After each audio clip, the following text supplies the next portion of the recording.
Bismillahirrahmanirrahim. Assalamualaikum warahmatullahi wabarakatuh. Halo teman-teman semua, halo Ibu. Perkenalkan, nama saya Asri Nur Fitriani. Di sini saya merupakan salah satu anggota dari kelompok 2.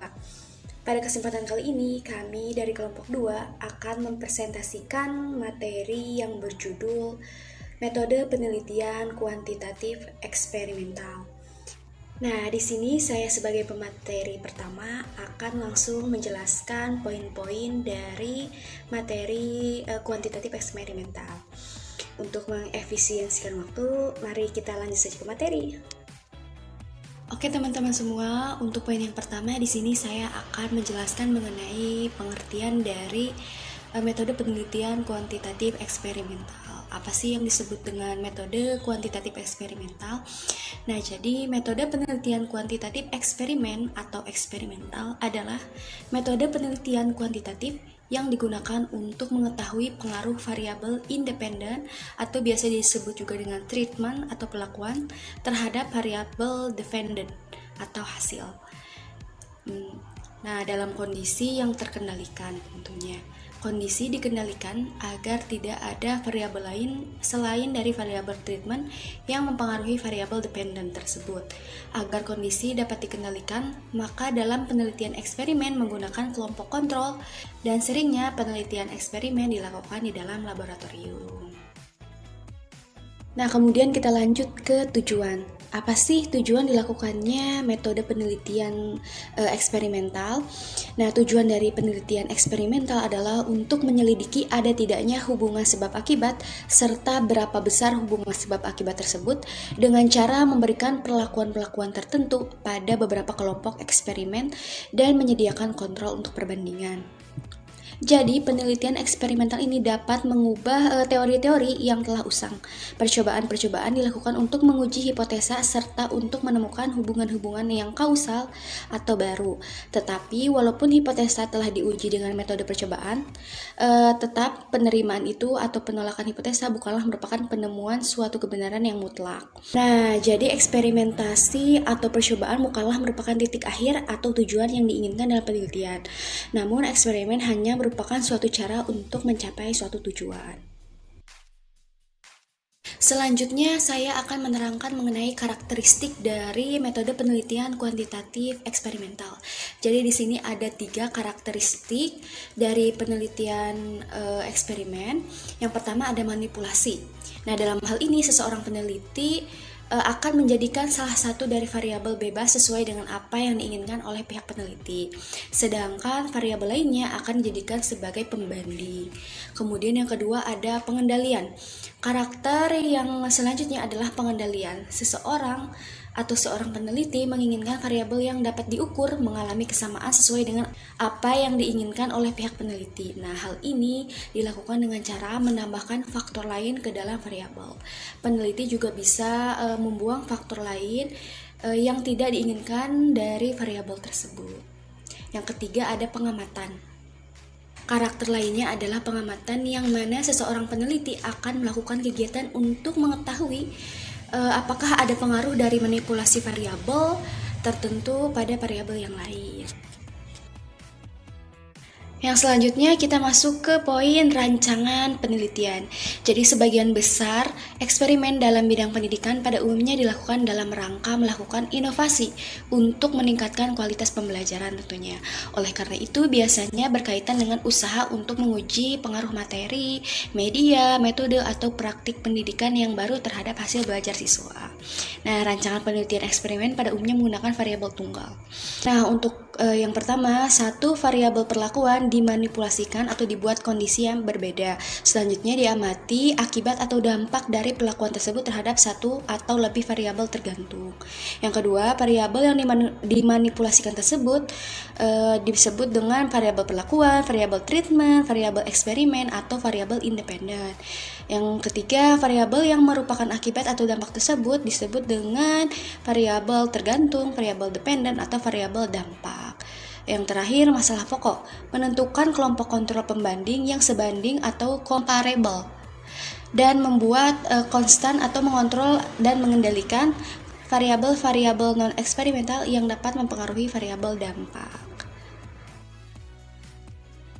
Poin selanjutnya yaitu mengenai objek penelitian.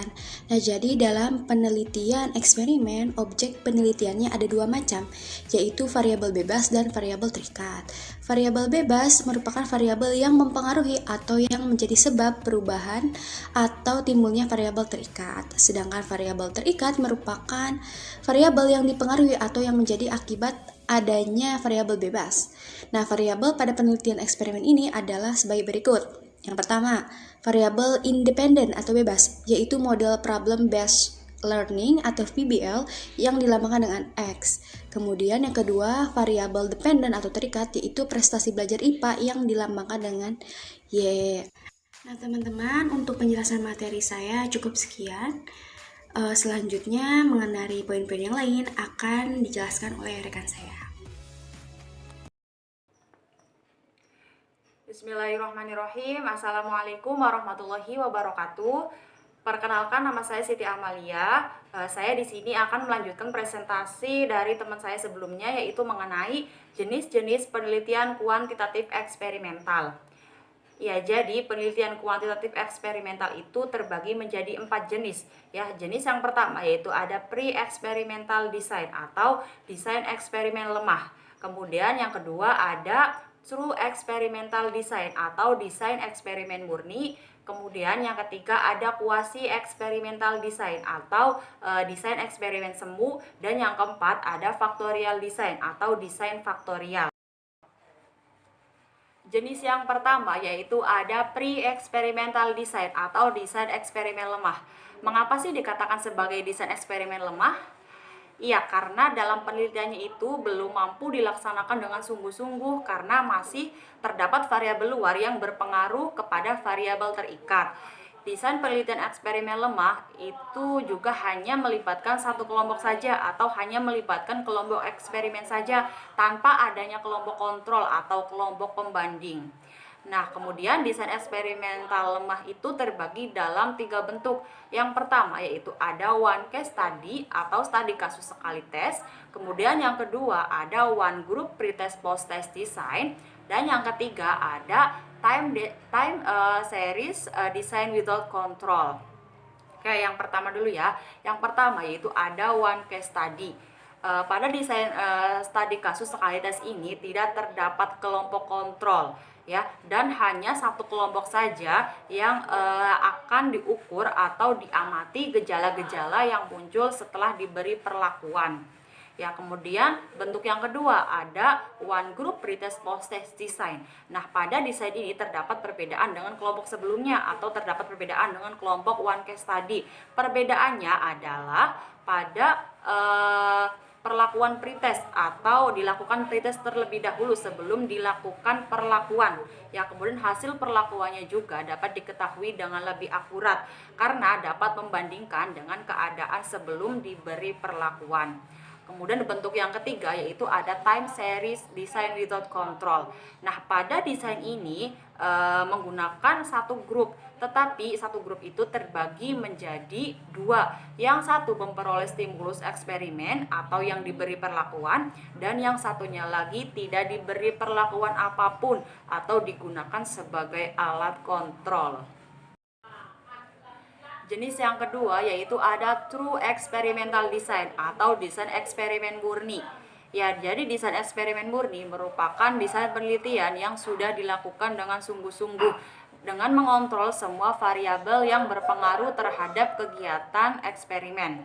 Ya, dalam hal ini juga peneliti itu dapat mengontrol semua variabel luar yang mempengaruhi jalannya eksperimen. Dengan demikian, validitas internal atau kualitas pelaksanaan rancangan penelitian itu dapat diandalkan. Nah, karakteristik dari true experimental design ini adalah pemilihan sampel yang dilakukan secara acak dan terdiri dari 2 kelompok, yaitu ada kelompok eksperimental dan kelompok kontrol yang tentunya diberi perlakuan yang berbeda. Nah, true experimental design atau desain eksperimental murni itu terbagi dalam 2 bentuk. Yang pertama yaitu ada post test only control design atau desain dengan kelompok kontrol hanya post-test tanpa pretest. Kemudian yang kedua ada pretest post-test control group design atau desain pretest post-test menggunakan kelompok kontrol. Yang pertama yaitu post-test only control design ya. Desain ini menggunakan pemilihan subjek secara acak dan melibatkan dua kelompok subjek atau kelompok eksperimen dan kelompok kontrol tanpa perlakuan atau pretest. Ya, kemudian penggunaan desain ini hanya melakukan post-test baik terhadap kelompok eksperimen maupun terhadap kelompok kontrol. Kemudian yang kedua ada pretest post-test control group design atau desain pretest post-test menggunakan kelompok kontrol. Nah, pada desain ini terdapat dua kelompok yang dipilih secara acak, kemudian diberi perlakuan atau diberikan pretest untuk mengetahui perbedaan keadaan awal antara kelompok eksperimen dan kelompok kontrol. Kemudian hasil pretest yang baik adalah jika nilai grup eksperimen tidak berbeda secara signifikan. Jenis yang ketiga yaitu ada quasi experimental design atau desain eksperimen semu. Ya, jadi desain ini merupakan pengembangan dari true experimental design, yaitu desain yang memiliki kelompok kontrol tetapi tidak dapat berfungsi sepenuhnya untuk mengontrol variabel-variabel luar yang mempengaruhi pelaksanaan eksperimen. Nah, kelompok kontrol dan kelompok eksperimen ini tidak dipilih secara acak ya dalam quasi experimental design ini. Kemudian quasi experimental design ini terbagi menjadi dua kelompok, yaitu ada non-equivalent control group design atau desain pretest post-test menggunakan kelompok kontrol tanpa penugasan random. Kemudian yang kedua ada time series design with control atau desain rangkaian waktu dengan kelompok kontrol. Oke, yang pertama ya. Yang pertama yaitu ada non-equivalent control group design. Ya, desain ini hampir sama dengan pretest and post-test control group design. Hanya saja pada desain ini kelompok eksperimen maupun kelompok kontrol itu dibandingkan, namun sampelnya diambil secara tidak acak. Dua kelompok yang ada diberi pretest, kemudian diberi perlakuan, dan terakhir diberi post-test.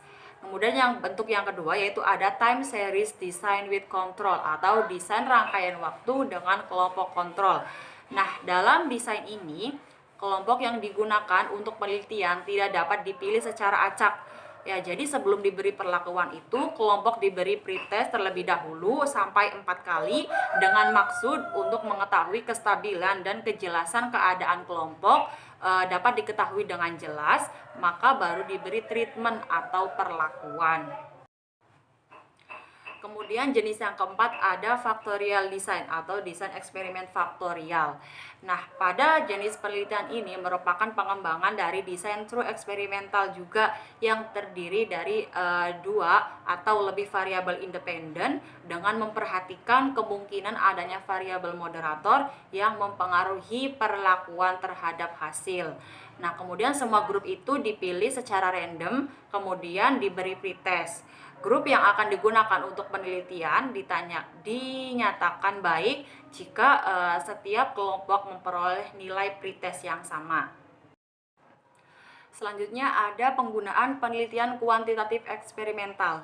Ya, jadi penelitian kuantitatif eksperimental itu dapat kita gunakan sebagai satu, penguji hipotesis, kedua pengukur variabel, dan yang ketiga yaitu untuk mengkorelasikan dua variabel atau lebih. Ya, yang pertama untuk menguji hipotesis ya. Dalam hal ini untuk menguji hipotesis apakah data yang kita gunakan itu cukup untuk menggambarkan populasi. Uji hipotesis juga memungkinkan kita untuk melakukan uji eksperimen. Apakah sampel yang kita gunakan itu sudah cukup untuk menggambarkan keseluruhan populasi. Kemudian uji hipotesis juga dapat membantu kita dalam membuktikan berbagai hal yang terjadi, apakah benar-benar fakta atau hanya sekedar teori belaka. Kemudian kegunaan yang kedua yaitu untuk mengukur variabel. Ya, dalam suatu penelitian, variabel perlu diidentifikasi, diklasifikasi, dan didefinisikan secara operasional dengan jelas dan tegas agar tidak menimbulkan kesalahan dalam pengumpulan dan pengolahan data serta dalam pengujian hipotesis. Kemudian kegunaan yang ketiga yaitu untuk mengkorelasikan dua variabel atau lebih. Ya, jadi dalam hal ini, peneliti selama melakukan proses penelitian akan mengumpulkan data dari dua variabel atau lebih yang kemudian menentukan hubungan antar keduanya. Kemudian akan diketahui pula apakah hubungan tersebut cenderung hubungan yang kuat atau tidak. Bismillahirrahmanirrahim. Saya Aisyah. Di sini saya akan melanjutkan materi tahap-tahap penelitian eksperimental. Pada tahap-tahap penelitian eksperimental ini terbagi menjadi 8. Yang pertama itu memilih ide atau topik penelitian. Penentuan topik merupakan hal yang sangat penting karena menentukan keseluruhan penelitian yang akan dilakukan. Banyak sumber yang dapat dijadikan topik penelitian, di antara lainnya ada kehidupan sehari-hari, kemudian masalah praktis, hasil penelitian dan sebelumnya, kemudian yang terakhir teori yang ada tentang gejala. Nah, dalam memilih topik penelitian ada beberapa faktor yang perlu dipertimbangkan. Yang pertama, kesediaan waktu, kesulitan penelitian, kesediaan subjek, pengukuran, ketersediaan peralatan, dan etika penelitian. Kemudian tahap yang kedua yaitu merumuskan masalah. Rumusan masalah adalah kalimat pertanyaan tentang hubungan antara dua atau lebih variabel yang melibatkan dalam penelitian. Menurut Kirlinger dan Lee, pada tahun 2000 ada 3 syarat yang harus dipenuhi. Yang pertama, harus menyatakan hubungan antara dua atau lebih variabel. Kemudian dinyatakan dalam bentuk kalimat tanya yang jelas dan tidak ambigu. Dan yang terakhir, harus memungkinkan dilakukan pengukuran yang secara empiris. Tahap yang ketiga yaitu merumuskan hipotesis. Di sini hipotesis merupakan pernyataan mengenai dugaan hubungan antara dua atau lebih variabel yang terlibat dalam penelitian. Jenis-jenis hipotesis yaitu ada 2, yaitu hipotesis ilmiah dan hipotesis statistik. Pada hipotesis ilmiah ini terbagi menjadi 2 lagi, yaitu ada hipotesis umum dan hipotesis eksplisit. Dan pada hipotesis statistik ini ada 2 lagi, yaitu ada hipotesis alternatif dan hipotesis nol. Nah, di sini pada tahap keempat yaitu tentang menentukan variabel penelitian. Pada variabel merupakan karakteristik atau fenomena yang dapat berbeda di antara organisme, situasi, atau lingkungan. Dalam penelitian eksperimental, minimal dikenal 2 jenis variabel, yaitu variabel bebas dan variabel terikat. Nah, pada variabel bebas ini yaitu merupakan variabel yang diduga terpengaruh atau berpengaruh terhadap variabel terikat. Karena merupakan penyebab, maka variabel bebas terjadi lebih dulu sebelum terjadinya variabel terikat. Untuk mengetahui perubahannya, variabel bebas ini akan dimanipulasi dalam penelitian eksperimental.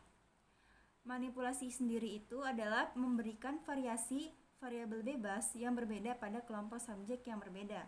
Dengan adanya variabel berbebas, dalam penelitian eksperimental, variabel bebas memiliki minimal 2 variasi.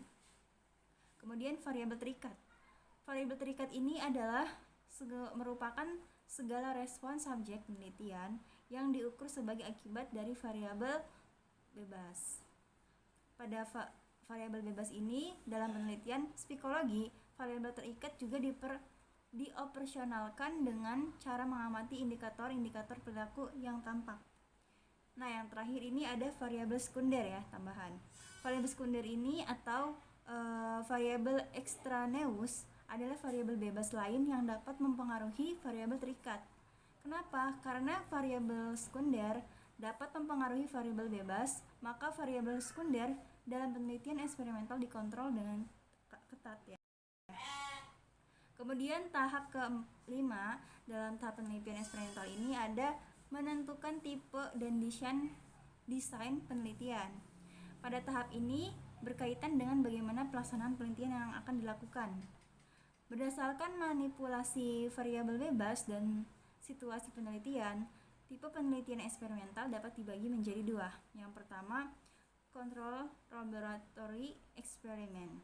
Nah, di sini penelitian dilakukan dalam keadaan tidak alamiah karena variabel sekunder dikontrol dengan ketat. Kemudian yang kedua, controlled field experiment. Di sini penelitian dilakukan dalam keadaan alamiah atau sewajarnya tanpa adanya kontrol ketat ya terhadap variabel sekunder. Desain penelitian adalah rencana atau strategi yang digunakan untuk menjawab permasalahan penelitian. Secara umum, desain penelitian ini dibagi menjadi dua, desain antar kelompok dan desain dalam kelompok. Desain antar kelompok ini disebut dengan pendekatan eksperimental besar. Kemudian berpengaruh terhadap variabel bebas dan terhadap variabel terikat diketahui dari perbedaan skornya antara kelompok-kelompok subjek yang diberikan kepada perlakuan yang berbeda. Nah, dalam desain dalam kelompok disebut juga sebagai pendekatan eksperimental kecil. Hanya menggunakan sekelompok subjek ya, dan setiap subjek diberikan beberapa perlakuan variabel bebas yang berbeda. Nah, kemudian tahap ke-6 yaitu merencanakan dan melaksanakan penelitian. Ada 3 tahapan di sini. Ada yang pertama perencanaan penelitian, kemudian uji coba, dan yang terakhir pelaksanaan penelitian. Pada perencanaan penelitian, yaitu diantaranya ada subjek penelitian, peralatan, kemudian prosedur penelitian, dan analisis statistik. Kemudian pada uji coba atau penelitian dalam skala kecil perlu dilakukan sebelum penelitian dilaksanakan. Tujuannya yaitu untuk semua yang direncanakan dapat berjalan dengan lancar dan baik, dan juga dapat mengatasi kesalahan atau gangguan yang mungkin terjadi dalam pelaksanaan penelitian tersebut. Kemudian ada hal-hal yang perlu diuji cobakan antara lain prosedur penelitian, manipulasi variabel bebas, dan pengukuran variabel terikat. Nah, pada pelaksanaan penelitian ini, pada pelaksanaan eksperimental, hendaknya dilakukan sesuai dengan perencanaan yang telah ditetapkan sebelumnya, agar validitas penelitian, baik validitas internal ataupun eksternal, tetap tinggi ya. Jika pelaksanaan penelitian tidak sejalan dengan perencanaan, perlu dijelaskan dalam laporan penelitian. Kemudian ada tahap ke-7 yaitu menganalisis hasil penelitian. Yang pertama itu melakukan pelaksanaan penelitian, maka dapat diperoleh data penelitian ya. Kemudian data penelitian harus dianalisis agar dapat menjawab masalah penelitian atau menguji hipotesis. Yang terakhir, menghitung statistik dilakukan sesuai dengan teknis analisis data yang telah ditetapkan sebelumnya. Nah, tahap yang terakhir yaitu tentang membuat kesimpulan. Pada penarikan kesimpulan dapat dilaksanakan ketika interpretasi terhadap hasil perhitungan statistik telah dilakukan. Diterima atau ditolaknya H atau H yang tadi sudah dijelaskan membantu peneliti untuk menyimpulkan apakah hipotesis yang diajukan dalam penelitian dapat diterima atau tidak ya. Oke, selanjutnya ada teknik pengumpulan data penelitian eksperimental. Pengertian dari teknik pengumpulan data dalam penelitian eksperimental ini yaitu adalah gabungan antara teknik pengumpulan data metode kualitatif dan kuantitatif. Ada 4 teknik ya di sini, ada observasi, tes, wawancara, dan dokumentasi. Sebelum kita melanjutkan penjelasan dari teknik-teknik tersebut, dalam teknik pengumpulan data juga ada namanya instrumen pengumpulan data. Di sini instrumen pengumpulan data adalah alat bantu bagi peneliti dalam penggunaan metode-metode pengumpulan data menjadi sistematis dan terarah ya. Oke, pada teknik yang pertama yaitu observasi. Observasi ini adalah alat pengumpulan data yang dilakukan dengan cara mengamati dan mencatat secara sistematis gejala-gejala yang disepakati. Dalam observasi ini, peneliti lebih banyak menggunakan salah satu dari panca inderanya, yaitu indera penglihatan. Instrumen observasi akan lebih efektif jika informasi yang hendak diambil berupa kondisi atau fakta yang alami, tingkah laku dan hasil kerja responden dan dari situasi alaminya.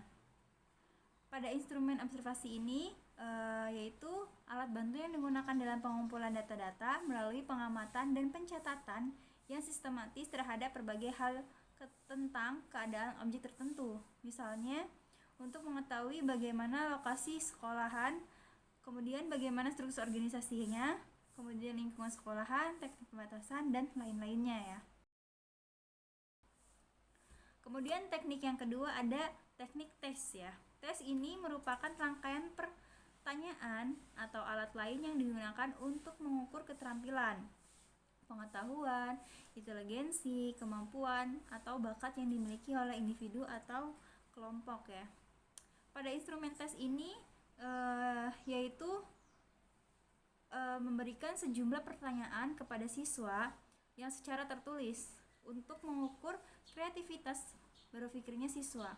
Contohnya di sini peneliti membuat 10 butir soal tes dengan menggunakan the currents of creative thinking, yaitu 3 komponen kunci yang dinilai dalam kreativitas adalah kefasihan, fleksibilitas, dan kebaruan. Kemudian teknik yang ketiga ada wawancara. Wawancara merupakan proses tanya jawab dalam penelitian yang berlangsung secara lisan dalam 2 orang atau lebih yang bertatap muka mendengarkan secara informasi-informasi atau keterangan. Wawancara adalah teknik pengumpulan data dengan mengajukan pertanyaan kepada responden dan mencatat atau merekam jawaban-jawaban responden tersebut. Ada beberapa faktor yang akan mempengaruhi arus informasi dalam wawancara. Yang pertama, pewawancara, kemudian responden, pedoman wawancara, dan situasi wawancara.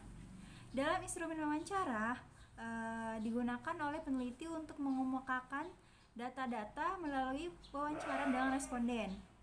Dalam hal ini, percobaan yang dimaksud berupa garis besar pertanyaan yang berkaitan dengan apa yang diinginkan dikumpulkan tentang latar belakang berdirinya dan kapan berdirinya sekolah tersebut, penerapan pembelajaran berbasis masalah, dan lain-lain. Yang terakhir, teknik dokumentasi. Teknik dokumentasi ini yaitu data yang mengenai hal-hal atau variabel yang berupa catatan, transkrip, buku, surat kabar, majalah, agenda, dan sebagainya. Dokumen adalah catatan tertulis yang isinya merupakan pertanyaan secara tertulis yang disusun oleh seseorang atau lembaga untuk keperluan pengujian suatu peristiwa dan berguna bagi sumber data. Kemudian bukti, informasi alamiah yang sukar diperoleh, sukar ditemukan, dan membuka kesempatan untuk lebih memperluas pengetahuan terhadap sesuatu yang diselidiki. Dalam instrumen dokumentasi ini, maksudnya adalah alat bantu yang digunakan dalam pengumpulan data berupa benda-benda tertulis yang telah didokumentasikan untuk dipelajari, dibaca, dan berguna untuk penelitian. Pedoman ini digunakan untuk mengetahui tentang data yang diperlukan, misalnya data tentang keadaan guru atau keadaan siswa ya. Kemudian ada keuntungan penelitian eksperimental. Menurut Frey dan kawan-kawan, yang pertama, keuntungan penelitian eksperimental ini sangat penting.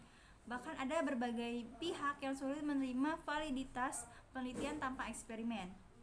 Kemudian, penelitian eksperimental ini yang direncanakan dengan baik memberikan hasil yang dapat diproses dengan cara yang ditentukan lebih awal dan memberikan bukti yang jelas yang mendukung atau menolak hipotesis yang telah ditetapkan sebelumnya.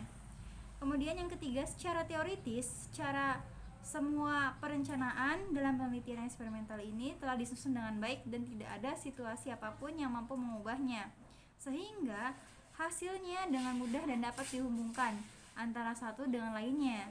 Dan dengan penelitian eksperimental ini dilakukan dengan cara yang sama ya. Kemudian penelitian eksperimental dapat dideskripsikan dengan jelas dan dapat diperbaiki pada penelitian berikutnya. Kemudian yang terakhir, keuntungannya yaitu data eksperimen jauh lebih fokus dibandingkan dengan data rekaman dari ucapan yang spontan atau wawancara informal, sehingga hal ini menjadi lebih mudah memaknai, memproses, dengan mengevaluasi. Kemudian di samping ada keuntungan, yaitu ada kelemahan juga ya.